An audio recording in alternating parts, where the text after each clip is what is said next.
Good evening and welcome back to the Midnight Fire. Tonight, we journey to a place shrouded in mist and memory, a place some call the town that time forgot. Imagine a town nestled deep in a secluded valley that one day just vanished from the maps. Not physically, but from the collective consciousness of the world. This is the story of Centralia, Pennsylvania, a town that burns from within. Just a few decades ago, Centralia was a bustling mining community, home to over 1,000 people. It had schools, churches, businesses, a future. But in May 1962, a seemingly small incident sparked a disaster that continues to this day. A fire started in a landfill, ignited an exposed vein of anthracite coal in an abandoned mine beneath the town. And it never went out. For years, the residents were unaware of the inferno raging beneath their feet. They noticed strange smells, a sickly sweet odor of burning coal and sulfur. Then, the ground started to change. Steam and toxic gases began venting from cracks in the earth. The ground temperature in some areas soared, hot enough to melt snow in the dead of winter. A local gas station owner discovered the tanks in his underground storage were heated to a dangerous 172 degrees Fahrenheit. The danger was no longer a secret. It was a visible, unavoidable threat. The turning point came in 1981.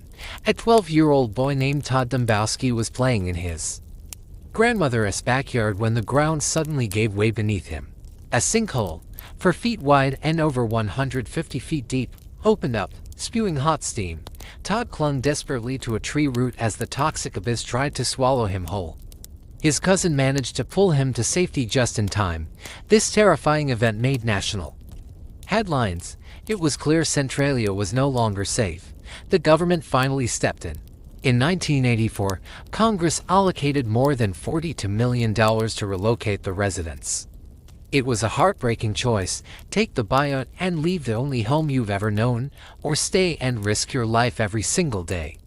Most families chose to leave. Houses were demolished, one by one. The town was slowly erased. The post office was closed, the zip code deleted. Centralia, officially, ceased to exist. But a handful of residents refused to leave. They saw the government's actions not as a rescue, but as a land grab, a way to claim the billions of dollars worth of coal still lying beneath the town. They fought in court, they protested, they clung to their homes, becoming defiant ghosts in their own town. For decades, they lived in a surreal landscape of empty streets and smoking ground, a community of fewer than a dozen people. Today, visiting Centralia is like stepping into a post-apocalyptic film set. What was once Main Street is now a cracked and broken stretch of asphalt, famously known as the Graffiti Highway.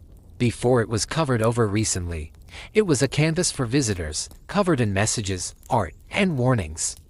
The air still carries the faint, acrid smell of coal smoke. Warning signs dot the landscape, cautioning against the unstable ground and dangerous gases. It's an eerie, silent place, where the only sounds are the wind and the faint, unsettling hiss of steam from a forgotten fissure in the earth. The fire is still burning.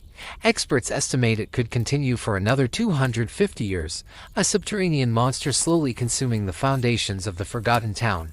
The few remaining residents have, over the years, either passed away or finally moved on. As of the last count, the population is down to just a small handful of individuals, the last guardians of a town's fading memory. They hold the deeds to their homes, but the land itself has been claimed by the state through eminent domain. When the last resident leaves, their house will be torn down, and Centralia will be nothing but a memory.